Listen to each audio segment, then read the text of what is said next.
Share and comment ಮಾಡಿ, bell button press ಮಾಡಿ.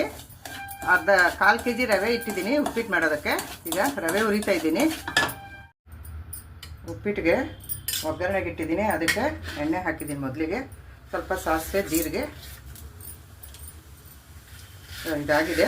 ಸ್ವಲ್ಪ ಕಡಲೆಬೇಳೆ, ಕರಿಬೇವು, ನಾನು ತರಕಾರಿ ಹೆಚ್ಚಿಟ್ಕೊಂಡಿದ್ದೀನಿ, ಅದನ್ನೆಲ್ಲ ಹಾಕ್ತೀನಿ.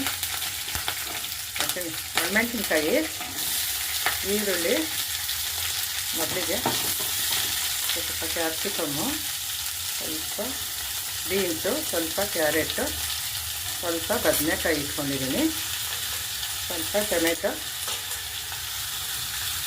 ಎಲ್ಲ ತರಕಾರಿ ಉಪ್ಪಿಟ್ಟು ಮಾಡ್ತಾಯಿದ್ದೀನಿ ನಾನು. 1/4 kg ರವೆಗೆ ಒಗ್ಗರಣೆಗೆ ಇಟ್ಟಿದ್ನಲ್ಲ, ಅದಾಗಿದೆ. ಈಗ ನೀರು ಹಾಕ್ಕೊತಾ ಇದ್ದೀನಿ. ಅದಕ್ಕೊಂದು ಸ್ವಲ್ಪ ರುಚಿಗೆ ತಕ್ಕಷ್ಟು ಉಪ್ಪು. ನೀರು ಕಾದ್ಮೇಲೆ ರವೆ ಹಾಕೋಣ. ರವೆ ಹಾಕ್ತಾಯಿದ್ದೀನಿ. ನೀರು ಕಾದಿದೆ ಉಪ್ಪಿಟ್ಟಿಗೆ.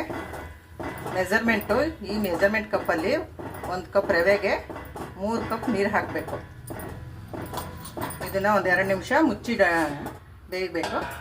ಈಗ ಉಪ್ಪಿಟ್ಟಿಗೆ ರವೆ ಹಾಕಿದ್ನಲ್ಲ, ಅದು ಈಗಾಗಿದೆ. ಈ ಥರ ಗಟ್ಟಿ ಆಗಬೇಕು, ಒಂದು ಸ್ವಲ್ಪ ಸಾಫ್ಟಾಗಿ.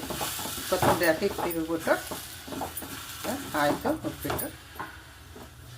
ನೀವು ಮಾಡಿ ತಿಂದು ಮನೆಯಲ್ಲಿ ಹೇಗಿದೆ ಎಂದು ಕಮೆಂಟ್ ಮಾಡಿ ತಿಳಿಸಿ. ಫುಲ್ ವಿಡಿಯೋಗೆ ಚಾನಲ್ಗೆ ಹೋಗಿ ನೋಡಿ. Thank you for watching.